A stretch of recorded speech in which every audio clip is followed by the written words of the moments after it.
Walking చేయడానికి తోడెవ్వరు లేరే. మన రమేష్కి మెసేజ్ పెట్టి పిలుద్దాం. హలో రమేష్. ఈ సీనుగాడికి పని పాట ఉండదు, పొద్దున్నే మెసేజ్లు పెడతాడు. పార్కులో ఉన్నా వస్తావా?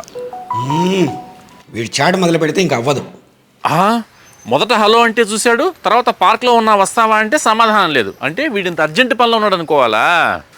గ్రూపుల్లో లేడీస్కి మాత్రం పొద్దున్నే గుడ్ మార్నింగ్లు, మధ్యాహ్నం భోజనం చేశారా, రాత్రికి గుడ్ నైట్లు పెడతాడు.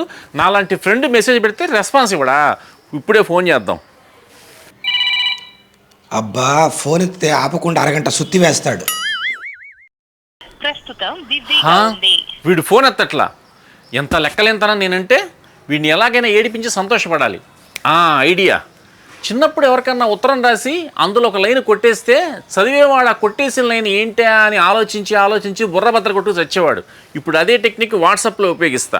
ముందు నీకు ఒక ముఖ్యమైన విషయం చెప్పాలరా అని పెట్టి, తర్వాత వరుసగా 4 చుక్కలు పెట్టి అవి డిలీట్ చేస్తా. ఏదో ముఖ్యమైన విషయం అన్నాడు, మళ్ళీ పెట్టి డిలీట్ చేశాడు. ఏం పెట్టి డిలీట్ చేసి ఉంటాడు? ఏం పెట్టి ఉంటాడు? ఏమై ఉంటుంది అది? ఇప్పుడే ఫోన్ చేసి కనుక్కోవాలి. Revenge plan success. ఫోన్ చేస్తున్నాడు. ఎత్తనగా. ఎత్తి చావట్లే. పార్క్ దగ్గర ఉంటా అన్నాడు కదూ.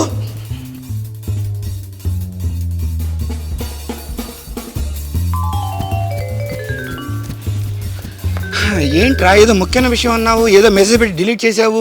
టెన్షన్తో చచ్చిపోతున్నాను రా. పెట్టినప్పుడు చూడలేదుగా, ఇంక ఇప్పుడు ఎందుకులే. నీ బొందలే, ఏదో ఒకటి పెట్టి చచ్చింటావు. వెళ్తున్నా. అది ఎంత ముఖ్యమైన విషయం తెలిస్తే నువ్వు ఇలా మాట్లాడవు. కానీ ఇప్పుడు నేను నీకు చచ్చినా చెప్పనుగా. ఒరేయ్ నిన్ను, చచ్చిపోయావరా నా చేతిలో.